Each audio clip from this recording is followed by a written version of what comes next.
अस्सलाम वालेकुम and welcome to game set match. मैं हूं सवेरा पाशा और डिस्कशन का आगाज़ करते हैं। आज की जो ताज़ा तरीन खबरें हैं, जो ब्रेकिंग है, उसके हवाले से पहले डिस्कस करते हैं। तो पहले नज़र डालते हैं व्हाट्सएप इन स्पोर्ट्स। मुबैना ज्यादती केस में कौमी क्रिकेटर यासिर शाह बेगुनाह करार पाए। इस्लामाबाद के शालीमार पुलिस स्टेशन में यासिर शाह का नाम FIR से खारिज कर दिया गया। मुतासरा खातून का एतराफ़ किया कि उनका नाम जो है वो गलत फहमी और गलत बयानी के बाइस FIR में शामिल किया गया और बेगुनाही साबित होते यासिर शाह ने फ़ौरन ट्वीट की। इससे पहले तक काफ़ी खामोशी उन्होंने बरती हुई थी कि सच सामने आ गया और उन्होंने साथ साथ इस ट्वीट में ये भी कहा कि फैमिली और फैंस का सपोर्ट रहा, दुआएं रहीं और PCB के सपोर्ट के बगैर ये मुमकिन नहीं हो सकता। साथ ही साथ उन्होंने ये भी कहा कि अब वो डिफेमेशन केस भी फाइल करेंगे उन लोगों के खिलाफ जिन्होंने ये सब कुछ किया और जिनकी वजह से FIR में यासिर शाह का नाम आया। आगे बात करें तो सिंध हाई कोर्ट ने former test cricketer Danish Kaneria की डोमेस्टिक टूर्नामेंट्स में खेलने की अपील को डिसमिस कर दिया। लॉयर ने, जो दानिश कनेरिया के लॉयर हैं, उन्होंने ये अपील की थी कि डोमेस्टिक क्रिकेट खेल सकें दानिश कनेरिया, क्योंकि स्पॉट फिक्सिंग में वो मुलव्विस नहीं थे। उन्होंने सिर्फ मिलवाया था एक खिलाड़ी को और अब जो है उन्होंने उस बात का एतराफ़ भी कर लिया था, तो उनको इस बात की माफ़ी मिलनी चाहिए। और साथ साथ ये भी कहा था लॉयर ने कि PCB का जो रिहैबिलिटेशन प्रोग्राम है उसका भी हिस्सा बनाना चाहिए दानिश कनेरिया को कि आगे वो अपनी ज़िंदगी को चला सकें। साथ ही साथ उन्होंने ये भी कहा कि जब स्पॉट फिक्सिंग की बात करते हैं तो बहुत सारे खिलाड़ियों को स्पॉट फिक्सर होने के बावजूद भी मौका मिल गया है, तो दानिश कनेरिया को मौका क्यों नहीं मिल रहा। इसके जवाब में PCB के लॉयर का ये कहना था कि स्पॉट फिक्सिंग में मुलव्विस होने की वजह से जो UK का कोर्ट ऑफ लॉ है उन्होंने भी डिनाई कर दी है अपील दानिश कनेरिया की, तो इस सिलसिले में पाकिस्तान क्रिकेट बोर्ड कुछ नहीं कर सकता। पाकिस्तान हॉकी की बात करें तो पाकिस्तान हॉकी के लिए एक अच्छी खबर यह है कि British Pakistani business community national game की बेहतरी के लिए आगे बढ़ गए हैं, मैदान में आ गए हैं। Rizwan Solehria and Aamir Khan British businessman ने PHF के हेडक्वार्टर्स का दौरा किया और सेक्रेटरी जनरल आसिफ बाजवा साहब से भी मुलाकात। साथ ही साथ ये कि जब हम PHF के कैलेंडर की बात करते हैं तो 2022 के कैलेंडर का भी ऐलान कर दिया गया है और काफ़ी भारी भरकम कैलेंडर है। बहुत सारे इवेंट्स हैं उसमें, 6 इंटरनेशनल इवेंट्स हैं जिसमें एशिया कप है, कॉमनवेल्थ गेम्स है, एशियन गेम्स है और 7 डोमेस्टिक इवेंट्स भी हैं जिसमें अंडर 16 भी है, वुमेन हॉकी के बारे में भी बात की गई है। सो भारी भरकम कैलेंडर तो है और कितने इवेंट्स उसमें आगे होते हैं वो देखे जाएंगे कि 2022 में क्या क्या इवेंट्स होंगे और क्या क्या खेला जाएगा। पाकिस्तानी पेसर नसीम शाह की बात करते हैं तो नसीम शाह का इंग्लिश T20 ब्लास्ट में ग्लुचेस्टरशायर काउंटी से मुआहदा हो गया है और वो 22 में ग्लुचेस्टरशायर के मेंबर होंगे और टीम मेंबर 3 फॉरेन खिलाड़ियों में से एक खिलाड़ी होंगे। तो ये थी आज की ताज़ा तरीन खबरें और आज जो हमारा मेजर फोकस रहेगा पाकिस्तान फुटबॉल के हवाले से, बिकॉज जो पाकिस्तान फुटबॉल के शायकीन हैं वो उनका बड़ा फोकस है। उनको समझ नहीं आ रही कि ये क्या हो रहा है, कब FIFA से बैन हटेगा, कब PFF जो है वो बेहतर हालात में आ जाएगा, कब बहाल होंगी ये चीज़ें, किस तरह ये न्यूट्रलाइजेशन कमेटी जो है वो काम कर रही है। सो ये सारे सवालात के जवाब जो हैं वो हम आपको यहाँ देना चाहते हैं इस प्लेटफॉर्म पे और आप लोगों के लिए वो क्लैरिटी लेकर आना चाहते हैं, क्योंकि जो लोग, जो फैंस, जो प्लेयर्स, जो सब फॉलो करते हैं पाकिस्तान क्रिकेट को, उनको इस वक्त बिल्कुल समझ नहीं आ रहा कि क्या चल रहा है पाकिस्तान फुटबॉल के हवाले से। जो पाकिस्तान फुटबॉल को फॉलो करते हैं फैंस, उनके लिए बहुत ज़रूरी है ये इन्फॉर्मेशन। जो प्लेयर्स हैं जो सफ़र कर रहे हैं, उम्र तो उनकी बढ़े जा रही है और जाहिर सी बात है हॉल्ट हुई ये सारी चीज़ें। सो उसके हवाले से हम डिस्कशन करेंगे। डिस्कशन के लिए हमारे साथ स्टूडियो में मौजूद हैं Umaid Waseem, senior sports journalist हैं, उनसे बात करेंगे और साथ ही साथ हारून मलिक साहब भी हमें थोड़ी देर में ज्वाइन करेंगे जो कि चेयरमैन हैं इस वक्त न्यूट्रलाइजेशन कमेटी के, जो कि FIFA ने उनको ऑप्ट किया, उनको चूज़ किया है पाकिस्तान फुटबॉल के हवाले से। So Umaid, welcome to the show. Umaid, सबसे पहले तो व्हाट इज़ हैपनिंग, ये PFF के साथ हो क्या रहा है? ये मसला इतने अरसे से चल रहा है कि जो हम यंग फुटबॉलर्स को देखते हैं अब वो इस एज पे आ गए हैं कि शायद वो आगे कंटिन्यू ना कर सकें और खेलना। PFF के साथ तो बड़ा तवील ये मसला चल रहा है। 2015 से जब एक डिस्प्यूटेड इलेक्शन हुआ, जब से कंट्रोल PFF के कंट्रोल के लिए बेसिकली जंग छिड़ी हुई है 3 पार्टीज़ की। ठीक है। अभी ये हुआ, FIFA ने 2019 में नॉर्मलाइजेशन कमेटी लगाई कि ये इलेक्शन कराए जल्द से जल्द। नॉर्मलाइजेशन कमेटी जब लगी तो उनको पीएफएफ हाउस हैंड ओवर हो गया ठीक है। और वो फिर कोविड आ गया जिसकी वजह से इलेक्शन प्रोसेस में थोड़ा डिले आया। उसके बाद नॉर्मलाइजेशन कमेटी का मैंडेट बढ़ता गया क्योंकि इलेक्शन के नज़दीक पहुंच नहीं पा रहे थे वो। यस। तो उसमें यह हुआ कि बीच में फिर नॉर्मलाइजेशन कमेटी की पूरी कॉम्पोजिशन चेंज हो गई। जब कॉम्पोजिशन चेंज हुई तो जो लोकल स्टेक होल्डर्स हैं या जो लोग इसके लिए कॉन्टेस्ट कर रहे थे इलेक्शन के लिए, उन्होंने बोला बस अब हमारी बस हो गई है, अब हम इंतज़ार नहीं कर सकते ये कब इलेक्शन कराएंगे। तो वन ऑफ द फैक्शंस जो अशफाक हुसैन शाह का लेड है, उस फैक्शन ने टेक ओवर कर लिया। अच्छा, अशफाक शाह का बेसिकली मैं सॉरी कट कर रही हूँ आपकी बात, बट 3 ग्रुप्स हैं जो आपस में लड़ रहे हैं। वो एक अशफाक हुसैन ग्रुप है, एक फैसल सालिह हयात साहब का ग्रुप है, और तीसरा जो है वो जाहिर शाह साहब का ग्रुप है। सो ये वो 3 ग्रुप हैं। सो जब सुप्रीम कोर्ट ने 2018 में फैसला दिया था तो वो अशफाक हुसैन साहब के फेवर में किया था, बट देन जब न्यूट्रलाइजेशन कमेटी बनी तो क्या उन्होंने न्यूट्रलाइजेशन कमेटी को पीएफएफ हाउस हैंडओवर कर दिया था? बिल्कुल। अब हुआ ये कि उस वक्त अशफाक हुसैन शाह ग्रुप और जाहिर शाह ग्रुप एक ग्रुप था। ओके। नॉर्मलाइजेशन कमेटी जब बनी तो उसके बाद ये दोनों सेपरेट हो गए। वाकई हुए हैं हाँ, या नहीं? नहीं, ये वाकई हुए हैं। अच्छा। अब क्योंकि उसमें काफ़ी सारे आइडियोलॉजिकल मसाइल काफ़ी हैं उन सबके। तो जब ये अलग हुए, जब ये सेपरेट हुए, तो अशफाक शाह प्रेसिडेंट इलेक्ट हुए थे। इसी तरह उनके साथ आमिर डोगर साहब हैं जो I think he was one of the vice presidents. इनके पास पीएफएफ काउंसिल के जो लोग थे वो ज़्यादा थे। तो इन्होंने ये बोला कि जी हम, क्योंकि सुप्रीम कोर्ट इलेक्टेड बॉडी है, so they took over the PFF headquarters. अब जब वो टेक ओवर हुआ तो फीफा नेचुरली रिएक्ट करता है क्योंकि फीफा ने एक नॉर्मलाइजेशन कमेटी लगाई हुई है। जैसे ही नॉर्मलाइजेशन कमेटी को बाहर किया, फीफा को 1 हफ्ता लगा और उन्होंने पाकिस्तान पे सस्पेंशन लगा दी। ठीक है। वो टेक ओवर कैसे हुआ था? ऑफिशियल टेक देखें, ओवर था या वाज इट अ फिल्मी काइंड ऑफ टेक ओवर? देखें, स्टोरीज उस वक्त हमें बहुत फिल्मी सुनाई गई थी। ओके। डीपर इन्वेस्टिगेशन के बाद ये नज़र आया कि जी नेगोशिएशन हुई। अच्छा। उन्होंने बोला कि टेक ओवर कर लें and that's how it happened. ठीक है। उसमें यह हुआ कि पीएफएफ नॉर्मलाइजेशन कमेटी के चेयरमैन के खिलाफ भी एक केस हुआ, पुलिस में दर्ज एफआईआर कटी उनके नाम पे।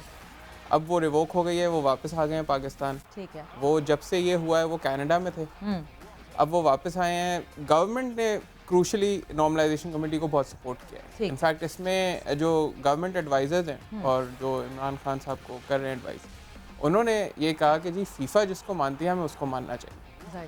और उसमें ये हुआ कि जब नॉर्मलाइजेशन कमेटी को गवर्नमेंट ने सपोर्ट किया तो अभी पीएफएफ हाउस जो है उसका वो पंजाब गवर्नमेंट के कंट्रोल में। अब वो एक थोड़ा लीगल कॉम्प्लेक्सिटी ये है कि जो पीएफएफ हाउस है उसका लीज कैंसिल हो चुका है।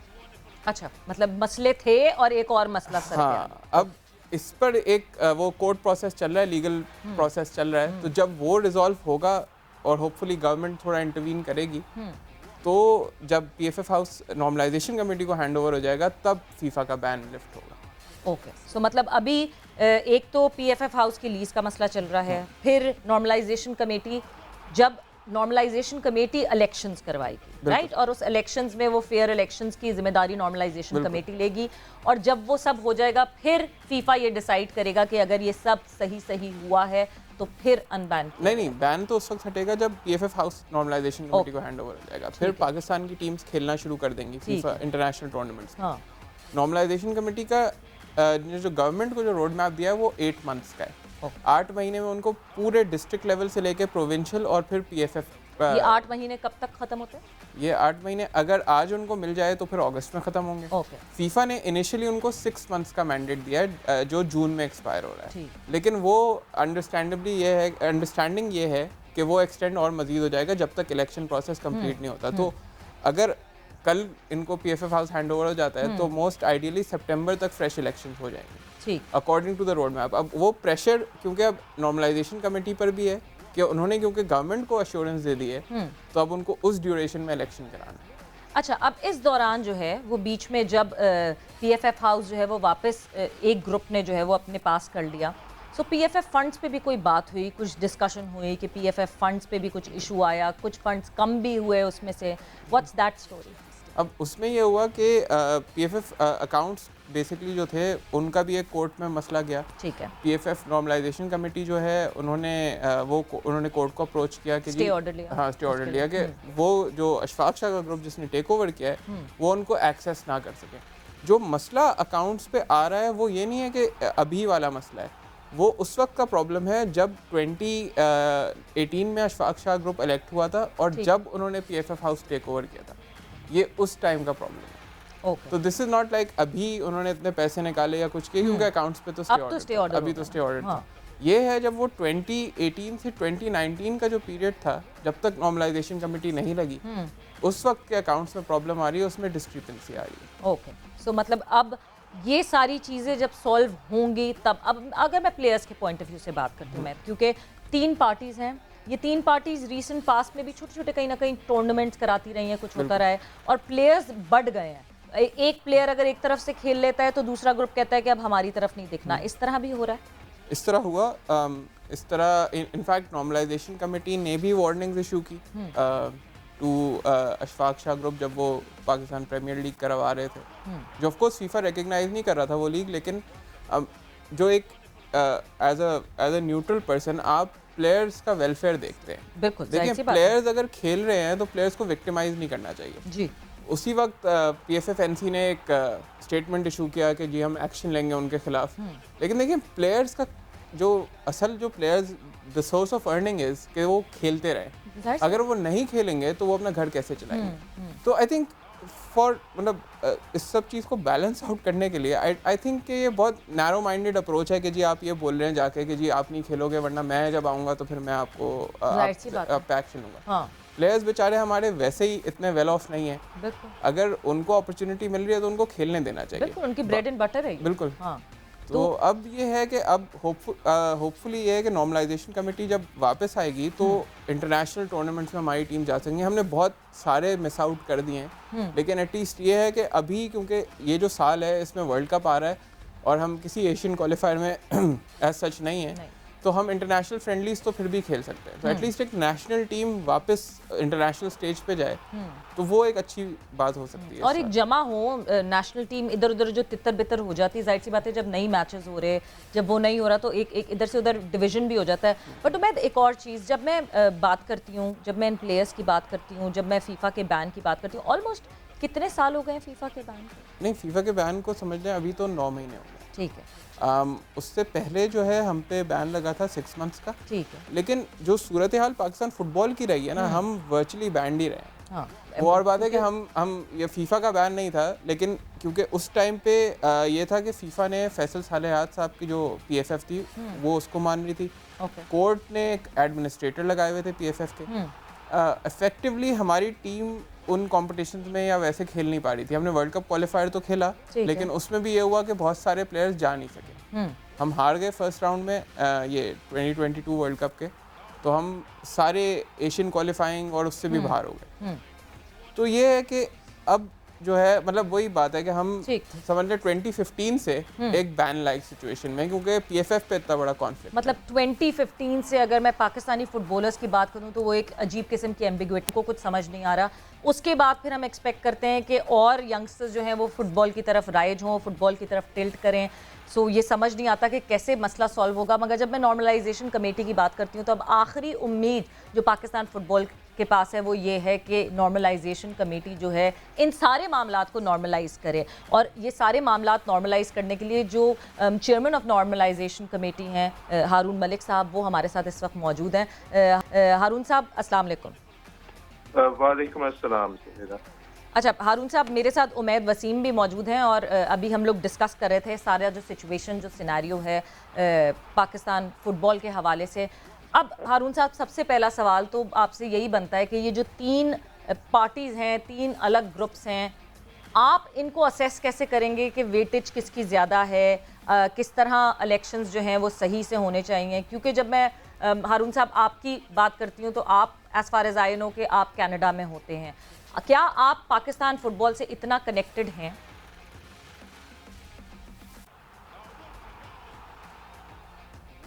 हारून साहब, आपको मेरी आवाज़ आ रही है? जी, मुझे आवाज़ आ रही है। आपने सवाल ये पूछा है कि जो इलेक्शंस हैं उनका प्रोसेस क्या होगा। बिल्कुल। तो देखें, इलेक्शंस का जो प्रोसेस है दैट इज फेयरली क्लियर। उसमें पीएफएफ की कॉन्स्टिट्यूशन आर्टिकल 90 पूरा इलेक्शन प्रोसेस का डिटेल उसमें लेड आउट है, स्टेप वाइज है, उसमें नंबर ऑफ डेज उसके साथ दिए हुए हैं। तो इलेक्शन प्रोसेस का पर से कोई कंफ्यूजन नहीं है। हाँ जी, इसमें दो इश्यूज हैं बहरहाल। एक तो ये कि इलेक्शन प्रोसेस में वोटर लिस्ट क्या होनी चाहिए, एंड ये सबसे बड़ा इशू जो इस वक्त चल रहा है वो इसी वोटर लिस्ट के बारे में है। ठीक है। वोटर लिस्ट जो है वो बेस्ड है on 3 different things. Okay. Number 1 clubs के ऊपर बेस्ड है, नंबर 2 उसमें डिपार्टमेंट्स के वोट होते हैं, और नंबर 3 उसमें कुछ नॉमिनेशंस होती हैं। जैसा कि आपको मालूम है, डिपार्टमेंट्स तो अब गवर्नमेंट के कहने पे ख़त्म हो गए हैं, सो उसका एक सोल्यूशन हमें गवर्नमेंट के साथ और तमाम स्टेक होल्डर्स के साथ मिलके रिजॉल्व करना पड़ेगा। जो पहला इशू है कि क्लब्स कौन से हैं, I think that is the biggest issue. वो क्लब्स जिनको वोटिंग राइट्स हैं, वोटिंग राइट्स क्लब जो तकरीबन 2000 से ज्यादा जो हैं। क्लब्स भी आपने बिल्कुल सही कहा, क्लब्स के वोटिंग राइट्स वाले क्लब्स हैं और प्लेइंग राइट्स वाले क्लब्स। बिल्कुल। इस वक्त इशू सवेरा ये है कि क्लब्स कौन है यही क्लियर नहीं है, क्योंकि क्लब को कॉन्स्टिट्यूट करने के लिए 4 इम्पोर्टेंट फैक्टर्स हैं। वो रजिस्टर्ड बॉडी होनी चाहिए, उसके पास अकाउंट्स होने चाहिए, एक प्रेसिडेंट एक क्लब ओन कर सकता है, और उसके 20 प्लेयर्स होने चाहिए। ज्यादातर क्लब्स इस वक्त इन क्राइटेरिया को फुलफिल नहीं करते, नंबर 1। नंबर 2, जो लिस्ट बनी हुई है पाकिस्तान में सिर्फ 88 डिस्ट्रिक्ट रजिस्टर्ड हैं उन लिस्ट में, और कई सारे ऐसे क्लब्स हैं जिनको पॉलिटिकल एक्सपीडियंसी की वजह से प्रोसेस से एग्जिट करवा दिया जाता है। So voter list is the biggest issue, जो कि एक क्लब रजिस्ट्रेशन और क्लब स्क्रूटनी प्रोसेस के थ्रू होगी। ठीक है। और जो क्लब रजिस्ट्रेशन प्रोसेस है उसमें फीफा का एक प्लेटफॉर्म है, उसको कहते हैं फीफा कनेक्ट आईडी। वो हम पाकिस्तान में रोल आउट करेंगे once the work begin. And वो जो फीफा कनेक्ट आईडी प्लेटफॉर्म है वो 3 काम करेगा सवेरा जी। नंबर 1, वो एक अनबायस्ड प्लेटफॉर्म देगा हर क्लब को रजिस्टर करने के लिए। ठीक है। तो जो उसमें पसंद नापसंद वाला एलिमेंट है वो खत्म हो जाएगा। सेकंड, वो तमाम क्लब्स को फाइनेंशियल ट्रांसपेरेंसी दे देगा। आज की तारीख में पीएफएफ के साथ रजिस्टर करने की फीस है 500 रुपए, लेकिन आज की तारीख में जो क्लब्स रजिस्टर करने जाते हैं वो फी पे करते हैं depending on the district and उसके इलेक्टेड ऑफिसर्स क्या फी सेट करते हैं। That's the second big issue that will be solve. और जो तीसरा बड़ा इशू इससे सॉल्व होगा वो ट्रांसपेरेंसी का है कि आप, Umaid, anybody, any club can go online and see के कौन कौन से क्लब्स रजिस्टर्ड हैं और उसका प्रेसिडेंट कौन है और प्लेयर्स कौन है। तो ये फीफा कनेक्ट आईडी प्लेटफॉर्म जो है ये बहुत ज्यादा ट्रांसपेरेंसी और प्रोसेस में जो हर्डल्स हैं उनको एड्रेस करेगा। ठीक है हारून साहब, इतना बड़ा आपने मुझे कितना एक लंबा एक प्रोसेस बताया जो कि टाइम टेकिंग होगा। अभी ऑलरेडी इतना टाइम गुजर चुका है, इतना टाइम आगे बढ़ चुका है, ये भी टाइम टेकिंग प्रोसेस होगा। जब मैं इस पूरे टाइम टेकिंग प्रोसेस की बात करती हूँ तो इस सारे मसले में बीच में प्लेयर्स का क्या होगा, जो पाकिस्तानी फुटबॉलर्स हैं उनका क्या होगा, क्योंकि ऑलरेडी वो अपने करियर के, अपनी ज़िंदगी के इतने साल ज़ाया कर सकें। बिल्कुल ऐसा ही है सवेरा। एंड अनफॉर्चुनेटली ये सिचुएशन आज या 2 साल या 3 साल की नहीं है। अगर हम एक थोड़ा सा स्टेप बैक करके नॉर्मलाइजेशन के प्रोसेस को समझें तो व्हाट इज दैट। नॉर्मलाइजेशन का जो प्रोसेस है नॉर्मलाइजेशन कमेटी, ये फीफा का एक टूल है जो वो यूज करती है, different associations around the world में इसको डिप्लॉय कर चुकी है। ठीक। इस टूल की जरूरत तब पड़ती है जब चीजें according to rules and according to regulation ना कैरी आउट की जाए। अच्छा, पाकिस्तान में जैसा कि हम माजी से देखते आ रहे हैं, मतलब 74 साल से फेडरेशन रजिस्टर्ड है, फीफा सपोर्ट कर रहा है, फाइनेंशियली फीफा सपोर्ट कर रहा है। पाकिस्तान 220 मिलियन की आबादी है और हम 201 रैंक करते हैं। तो दोनों चीज़ों में कोई डिस्कनेक्ट है। डिस्कनेक्ट क्या है कि ना फंड यूटिलाइजेशन ठीक हो रही है, ना प्रोसेस फॉलो हो रहा है, ना प्रोग्राम्स रोल आउट हो रहे हैं। जैसा कि आपको पता है कि जो करंट लड़ाई है वो 2015 में शुरू हुई, 2017 में पाकिस्तान सस्पेंड हुआ, 2018 में सुप्रीम कोर्ट के इलेक्शंस हुए जिनको फीफा नहीं रिकग्नाइज करती। तो हारून साहब 7 साल हो गए, 2015 से ये सारा मसला शुरू हुआ, कहीं बीच में बैन लगा 6 महीने का, फिर हट गया, फिर अभी बैन लगा फीफा की तरफ से। ये 7 साल जो हैं ये हम देख रहे हैं कि ये जाया हुए, जो भी सारे इन्वॉल्व थे पाकिस्तान फुटबॉल के साथ। इन 7 सालों के बाद अब क्या आपको दिखता है कि कहीं बेहतरी आ जाएगी? मेरा ख्याल है सवेरा, बेहतरी जो है वो बहुत जरूरी है, वो आएगी और वो इतना मुश्किल नहीं है जितना हर कोई कह रहा है। सुनने में तो बहुत मुश्किल लग रहा है। नंबर 1, जो फुटबॉल का जो गेम है उसमें पाकिस्तान फुटबॉल फेडरेशन को कोई रेवोल्यूशन लेके आना जरूरी नहीं है। ठीक है। पूरी दुनिया में फुटबॉल खेला जाता है, 211 ममालिक में फेडरेशंस ऑपरेट करती हैं। फीफा वो सारी नॉलेज देने के लिए तैयार है और ईगर है। सो नंबर 1 तो ये बात होगी कि हम कोई ऐसा काम नहीं करने जा रहे जो दुनिया में नहीं हुआ, ये पूरी दुनिया में ये काम हो रहा है और उसकी नॉलेज हमें मिलना बहुत आसान है। सेकंड, फीफा फाइनेंशियली भी सपोर्ट करती है, जिस तरह आप बाकी फेडरेशन से सुनती हैं, जिस तरह आपको आपका हॉकी वाला मैंने देखा, उसमें वो बता रहे थे कि फाइनेंशियल इश्यूज हैं। वेल, फुटबॉल में वो फाइनेंशियल इश्यूज भी नहीं है। हाँ, लेकिन ये जो फीफा फंड्स देती है, इसकी वजह से कुछ लोग इसके आड़े आ जाते हैं कि वो प्लेयर्स तक उन फंड्स को नहीं पहुंचने देते। तो उसके लिए ये जो प्रोसेसेस हैं ट्रांसपेरेंसी के और मतलब जहां हम बात कर रहे हैं कि एक तो ये पावर के लिए है जंग, दूसरी जंग है जो फीफा की तरफ जाते हैं उनके लिए भी। बट हारून साहब, हम अभी एक ब्रेक पर जा रहे हैं, क्विक ब्रेक पर जाएंगे, वापस आएंगे और आपसे डिस्कशन को आगे बढ़ाएंगे आफ्टर दिस शॉर्ट।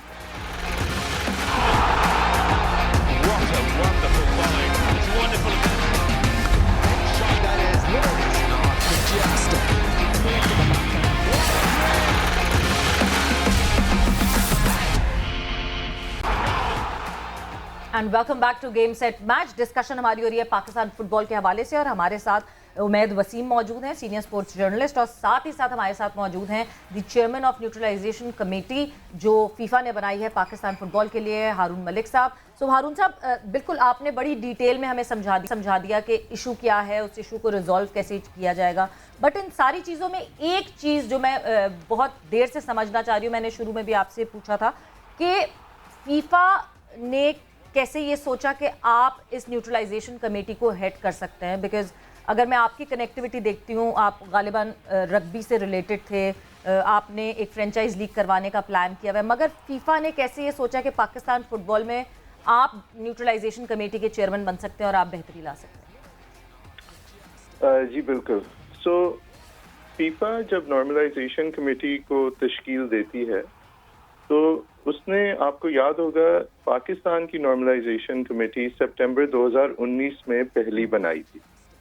अच्छा, जब उसने पहली कमेटी बनाई तो उसने यही जो 3-4 की स्टेक होल्डर्स हैं, political stakeholders Pakistan football के हवाले से, उनसे नॉमिनेशंस मांगी। सबने अपने एक रिप्रेजेंटेटिव दिया और उसकी बेसिस पे फीफा ने एक नॉर्मलाइजेशन कमेटी बनाई ठीक है। सितंबर 2019 में। अच्छा, इन दिसंबर बाय दिसंबर 2020 इसमें कोई पेशरफ नहीं हुई थी। चेयरमैन रिजाइन कर चुके थे और वो कमेटी कोविड की वजह से और डिफरेंट मसाइल की वजह से इफेक्टिवली ऑपरेट नहीं कर सकी। ठीक है। फीफा ने फिर एक नई कमेटी को तश्कील दिया जिसमें उन्होंने इंडिपेंडेंस को रखा और मुझे भी फीफा के ऑफिसेज के थ्रू नॉमिनेट किया गया। ओके। स्पोर्ट्स से मेरा ताल्लुक, जैसे आपने कहा, रग्बी से भी है। मैंने 4 डिफरेंट क्लब्स भी चलाए हुए हैं। मेरी न्यूयॉर्क यूनिवर्सिटी से स्पोर्ट्स एजुकेशन में भी, स्पोर्ट्स में भी एजुकेशन क्लब्स है। पाकिस्तान में चलाए हुए? लेकिन हाँ, पाकिस्तान में फॉर एग्जांपल आप शायद वाकिफ हो, मैं फुटबॉल प्लेयर्स की प्रमोशन के लिए काफी सालों से काम कर रहा हूँ और मेरा एक प्लेटफॉर्म है FCP के जो 760,000 सब्सक्राइबर्स हैं जिसमें आज की डेट में।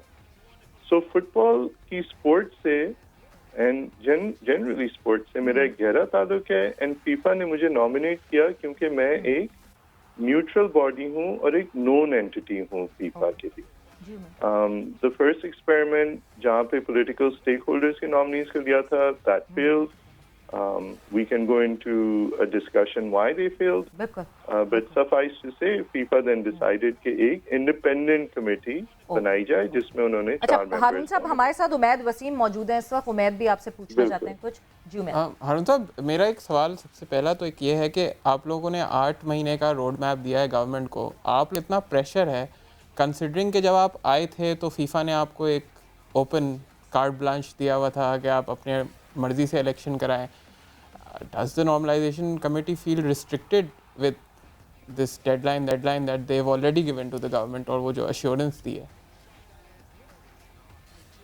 जी उमैद, देखें, जहाँ तक तो इलेक्शंस का ताल्लुक है, क्योंकि आप एक सीनियर जर्नलिस्ट हैं फुटबॉल की रिपोर्टिंग में, तो PFF की कॉन्स्टिट्यूशन के आर्टिकल 90 में एक इलेक्शन रोड मैप का पूरा स्केड्यूल और टाइमलाइन दी हुई है।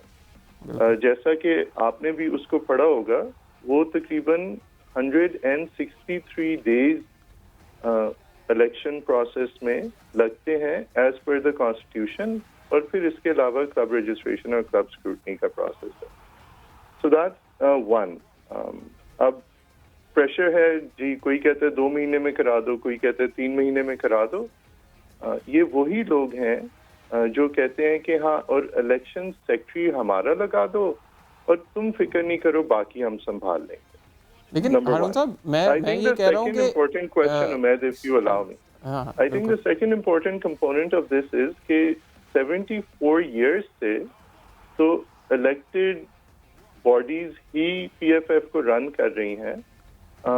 I'd like your views on how much grassroots football development work has actually been done. So इसका I would love your views on that. अच्छा हारून दूसरा साहब, आपने सवाल पूछा कि फीफा ने आपको कार्ड ब्लांच दिया था। नहीं, फीफा ने एक 5 रुकनी मैंडेट दिया है। उस 5 रुकनी मैंडेट में है, number 1 is day to day operation, because without football there is no point of having a federation. फिर उसके अलावा क्लब रजिस्ट्रेशन है, 3rd क्लब स्क्रूटनी है और 4th और 5th जो है वो इलेक्शन से रिलेटेड। अच्छा हारून साहब, we are short on time. मैं एक आपसे वन लाइनर जानना चाहूँगी कि कब हमें पाकिस्तानी फुटबॉलर्स इंटरनेशनल इवेंट्स में खेलते हुए दिखेंगे? कब पाकिस्तानी फुटबॉलर्स वापस फील्ड पे उतरेंगे और कब उनको लगेगा कि हाँ जी, हम वापस अब फुटबॉलर्स बन गए और इस जंग से, इस पॉलिटिक्स से बाहर निकले? बिल्कुल। देखिए, ये प्रोसेस तो मैं 1 मिनट सिर्फ लूंगा। जो ये प्रोसेस रुका, वो रुका बिकॉज एक इलीगल टेक ओवर हुआ फीफा हाउस का, जो अशफाक शाह और मलिक आमिर डोगर साहब ने किया, जिसकी वजह से पाकिस्तान सस्पेंडेड है। गवर्नमेंट ने डे 1 पे कहा कि जी ये इलीगल एक्ट है, हम इसको सपोर्ट नहीं करते, एंड दिस वाज इन अप्रैल 2021। अब हम 22 में बैठे हैं और गवर्नमेंट अभी तक एक्ट नहीं कर सकी कि फीफा हाउस वापस किया जाए।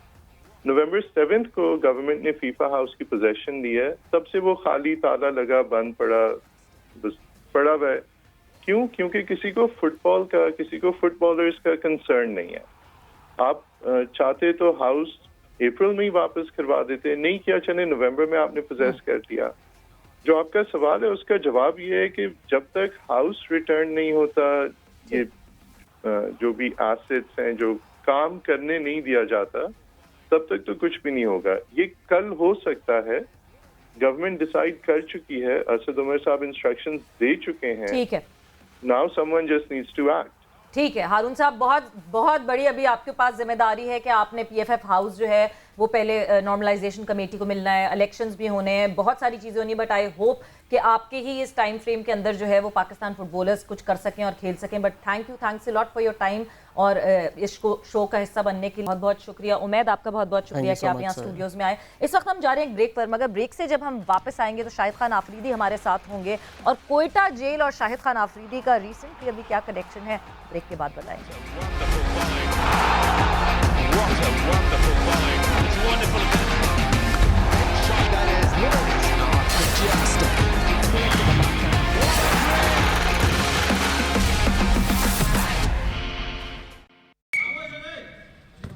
डिस्ट्रिक्ट जेल कोयटा में सीटी बज गई, फुटसाल का मैदान सज गया। जी हां, तारीख में पहली बार कैदी भी खिलाड़ी बन गए। आलमी शोहरत याफ्ता क्रिकेटर शाहिद खान अफरीदी ने कोयटा के डिस्ट्रिक्ट जेल में फुटसाल ग्राउंड कायम कर दिया। यहाँ पे बिल्कुल कचरा कुंडी थी, यहाँ पे सिर्फ कचरा फेंका जाता था या तारे वारे गिरी हुई पड़ी थी और कुछ नहीं था। तो I was talking to Shahid Afridi साहब, तो शाहिद अफरीदी साहब वाज वेरी काइंड, उन्होंने अप्रूव कर दिया पूरा stadium through the Shahid Afridi foundation and we are very thankful to him as always. नौजवान कैदी भी अब तन्हाइयों को खैर बात कह गए। हरीफ टीम पर बर्तरी हासिल करने के लिए जी जान की बाजी लगा दी। कहते हैं जेल अब जेल जैसा हरगिज नहीं लगता। हम लोग माशाल्लाह बहुत खुश है और बहुत टाइम पास हो रहा है इधर, जिससे भी बना है उसको बहुत शुक्रिया कहता है। यानी पहले था बहुत बोर था हम लोग जेल के अंदर, बारक पे था, बारक से नहीं निकल सकते थे, अभी अच्छा है, टाइम पास होता है। जेल इंतजामिया के मुताबिक खेल कूद के बाद अब कैदियों के रवैयों में भी मुस्बत तब्दीली देखी गई। डिस्ट्रिक्ट जेल कोयटा में फुटसॉल मैचेस कैदियों को तंदुरुस्त रखने के साथ इन्हें मुस्बत सरगर्मियों की जानिब रागिब करने का बेहतर जरिया भी है। कैमरामैन जफर बलोच के साथ मुजीबुल्लाह, समा, कोयटा। बिल्कुल जी, डिस्ट्रिक्ट जेल कोयटा की जब हम बात करें तो डिस्ट्रिक्ट जेल कोयटा के जो कैदी हैं, हम जब कहते हैं कि मौका देना चाहिए, एक किसी से गलती हो जाए तो उसके बाद उसको सुधारने का मौका और एक बेहतर इंसान बनाने का मौका देना चाहिए, तो खेल से बेहतर क्या चीज़ है। खेल एक पॉजिटिविटी लाता है इंसान में और फुटसॉल ग्राउंड कायम किया गया और शाहिद खान आफरीदी इसके बैकग्राउंड में थे। दो के हम सोचते हैं कि फुटसॉल और शाहिद खान आफरीदी क्रिकेट होता है, या मगर बेहतरी के लिए सोचा गया उन कैदियों के। शाहिद खान आफरीदी हमारे साथ इस वक्त मौजूद हैं। लाला खुशामदीद। वालेकुम अस्सलाम। एकदम से लाला कैसे ख्याल आया ये कि ये डिस्ट्रिक्ट जेल में जो है वो फुटसॉल का ग्राउंड होना चाहिए और जो कैदी हैं उनके लिए भी खेल और तफरीह का एक अपॉर्चुनिटी होनी चाहिए उनके कैरेक्टर को बेहतर करने के लिए? सवेरा, मेरे ख्याल में इंसान बुरा नहीं होता, जो काम होता है वो बुरा होता है। और मैं लिए जो प्रिजनर हैं उस्मान साहब, उनका शुक्रिया अदा करूंगा कि उन्होंने मुझे मौका दिया और वो खुद बहुत अच्छा काम कर रहे हैं। बड़े जबरदस्त तरीके से वहाँ पे क्लासेस होती हैं, वहाँ समझाया जाता है, सिखाया जाता है, बड़ा अच्छा माहौल, वो आपको लगेगा नहीं कि जेल है। ये जरूरी है और खासतौर पे स्पोर्ट्स बहुत इम्पोर्टेंट है वहाँ पे, के साथ साथ अगर आप पढ़ रहे हैं, वहाँ पे काम कर रहे हैं, देन साथ में स्पोर्ट्स की एक अपॉर्चुनिटी है, तो इंसान बहुत सारे गलत चीजों से सीखता है। ऐसे माहौल में रह के फिर इंसान कहता है कि मैंने जुर्म क्यों किया है। और अच्छी बात यह है कि आईजी साहब का ये इनिशिएटिव बहुत ही जबरदस्त है, मुझे बहुत पसंद आया था। जब मुझे पूरा प्लान बताया गया, प्रेजेंटेशन दिखाई गई, तो मेरी ख्वाहिश थी कि शायद अपनी फाउंडेशन को भी इस इनिशिएटिव का हिस्सा होना चाहिए। लाला, आपको लगता है जो डिस्ट्रिक्ट जेल कोयटा ने किया है और कर दिखाया है वो बाकी और जेल में भी अप्लाई होना चाहिए, और अगर ऐसी कोई चीज़ आए तो शाहिद खान आफरीदी फाउंडेशन जो है वो वहाँ खड़ी होगी उस जेल के सारे ओहदेदारान के साथ भी। सवेरे देखिए, कोई अच्छा काम करता है उसको हमें अप्रिशिएट करना चाहिए और उसको ज्यादा से ज्यादा मीडिया में लेके आना चाहिए। हर वक्त नेगेटिव न्यूज के साथ मतलब उनको भी खास तौर पे बहुत अच्छी तरह दिखाना चाहिए। तो ये एक एग्जाम्पल सेट की है आईजी साहब ने। उम्मीद करता हूँ कि बहुत सारे लोगों ने सीखा होगा, समझा होगा कि अगर एक बंदा काम कर सकता है तो व्हाई नॉट, कि जिनके ऊपर जिम्मेदारी है वो भी ये काम कर सकते हैं, अच्छे काम करेंगे। सिर्फ शाहिद अफरीदी फाउंडेशन ही, कोई भी एनजीओ है, काफी सारी एनजीओ काम करती हैं स्पोर्ट्स में, तो वो भी उस अच्छे काम का हिस्सा बनेंगी। बिल्कुल, और इस अच्छे काम को बेहतर आगे करना चाहिए। बेहतर चीज़ है, अच्छी चीज़ है और इसको आगे बढ़ाना ज़रूर चाहिए। अच्छा लाला, ये तो हमने इस फुटसोल ग्राउंड की बात की है, बट साथ ही साथ मैं आपसे कुछ जो आज की रीसेंट खबरें थी उसके हवाले से, नसीम शाह की अगर मैं बात करूं तो ग्लुचेस्टरशायर काउंटी के साथ नसीम शाह ने मुआहिदा कर लिया और T20 ब्लास्ट में वो इसका हिस्सा होंगे। मैं पास्ट में देखती हूँ तो लाला, हमारे प्लेयर्स काउंटी खेलते थे और काउंटी क्रिकेट की वजह से इतने बेहतर होते थे, फिर एक ड्राई पैच आया बीच में और वो लड़के जो हैं काउंटी पे जाना बंद हो गए पाकिस्तान के क्रिकेटर्स। अब फिर से काउंटीज भी शुरू हो गई हैं, T20 ब्लास्ट के भी हिस्से बन रहे हैं। आपको लगता है हमारे क्रिकेटर्स के लिए बहुत अच्छी अपॉर्चुनिटीज हैं और बहुत बेहतर है जब यूके में जाके खेलते हैं लड़के? फायजा, अगर आप सवेरा अगर आप देखें ना तो काउंटी बहुत सारे क्रिकेटर्स ने, हमारे एक्स क्रिकेटर्स ने, इंक्लूडिंग मी, सब क्रिकेटर्स वहाँ का एटमॉस्फेयर बहुत प्रोफेशनल क्रिकेट होती है। ड्रेसिंग में बहुत कुछ सीखने का मौका मिलता है आपको। आप गोरों के साथ खेलते हैं, आप बहुत सोशलाइज करते हैं, बहुत कुछ सीखते हैं आप उस माहौल से। और मैं ये समझता हूँ कि ये बीच में एक गैप आ गया था और गैप के बाद अब जैसे वहाब रियाज हो गए, मोहम्मद आमिर हो गए, देन शाहीन भी होंगे फ्यूचर में, और नसीब की जो आपने बात की है बहुत अच्छा किया है। इन प्लेयर्स को जाना चाहिए, क्रिकेट बोर्ड को ईसीबी से बात करके अपने प्लेयर्स जो है वहां भिजवाए। हमारी जो डोमेस्टिक क्रिकेट होती है, इंग्लैंड के प्लेयर यहाँ आने चाहिए, जो उनका फ्यूचर हो वो यहाँ आके बहुत कुछ सीख सकते हैं। मुश्किल कंडीशन है यहाँ पे हमारे पाकिस्तान में भी, तो आई थिंक इस तरह की कम्युनिकेशन बिटवीन बोथ बोर्ड्स वो दोनों के लिए विन-विन सिचुएशन होती है। अच्छा लाला, हमने अभी कुछ दिन पहले डिसाइड किया था कि हम बात नहीं करेंगे, मगर क्योंकि उसका एक इशू फिर से उठा है तो वो बात करना बहुत ज़रूरी हो गई है। UK cricket, ECB, English cricket board की जब हम बात करते हैं, एक मसला बहुत अरसे से अटका हुआ है और मुसलसल अपील होती है, रिजेक्ट हो जाती है, डिनाई हो जाती है। दानिश कनेरिया का इशू अटका हुआ है और आज फिर सिंध हाई कोर्ट ने जो है वो दानिश कनेरिया की अपील को जो है वो डिसमिस कर दिया है और यूके कोर्ट में तो मुसलसल डिसमिस हो ही रही है।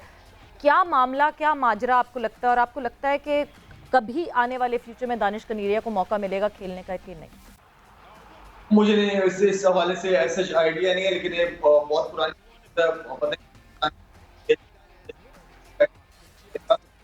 लेकिन देखिए, आप जिंदगी में कुछ ऐसा जब कर जाते हैं और उसके बाद उसकी जब आपको सजा भुगतनी पड़ती है और ये एक ऐसा दाग है जो एक दफा कपड़ों पे लग को हटाना बहुत मुश्किल हो जाता है, तो मुझे नहीं पता कि आगे फ्यूचर है। बिल्कुल, ये आगे फ्यूचर में बड़ा मुश्किल होगा। बट ये कि अब जब गहमा गहमी की हम बात करते हैं, इन सारी खबरों को साइड पे रख के PSL 7 की गहमा गहमी शुरू हो गई है लाला।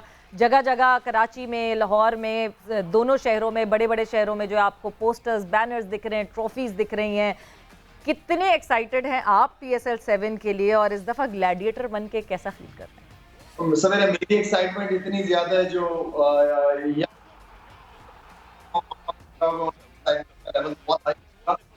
मैं खुद भी इस वक्त लाहौर में हूँ और हमारे बेटा ग्लैडिएटर की भी एक वीडियो शूट हो रही है जिसमें ग्लैडिएटर का कॉस्ट्यूम पहना हुआ है और तो अभी से तैयारियां शुरू हो गई हैं जी। और अच्छी बात है, मुझे भी बहुत ज्यादा इंतजार है। इंशाल्लाह जब खैरियत के साथ PSL शुरू हो और खैरियत के साथ PSL खत्म हो।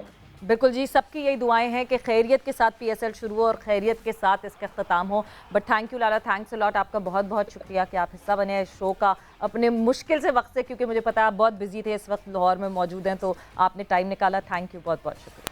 बात हुई हमारी शाहिद खान आफरीदी से PSL 7 की, जिस तरह बात की है कि ग्लैडिएटर कोयटा ग्लैडिएटर्स जो हैं वो कोयटा ग्लैडिएटर्स को इस दफ़ा रिप्रेजेंट करेंगे। अब ऑलमोस्ट सारी टीम्स सारी नहीं हुई फ्रेंचाइज, बट ऑलमोस्ट सारी फ्रेंचाइज का जो है वो हिस्सा शाहिद खान आफरीदी बन चुके हैं और इस दफ़ा वो ग्लैडिएटर बन के जो है वो मैदान में उतरेंगे। सो उस हवाले से डिस्कशन हुई और जिस तरह इस वक्त चल रही हैं तैयारियां PSL 7 की, वो बहुत ज़्यादा इंटरेस्टिंग है। बट अगर मैं अपने शो की बात करूं तो आज के अगर शो की बात करें तो आज क्रिकेट से हट के हमने फिर बात की पाकिस्तान फुटबॉल के हवाले से। और जिस तरह जब ये शो पहला दिन था और शुरू किया था गेम सेट मैच, उस वक्त आपसे ये वादा किया था कि सिर्फ क्रिकेट पे बात नहीं होगी, बाकी खेलों पे भी बात होगी और बाकी खेलों को बेहतर बनाने की कोशिश की जाएगी, सिर्फ डिस्कशन शोर शराबा नहीं किया जाएगा।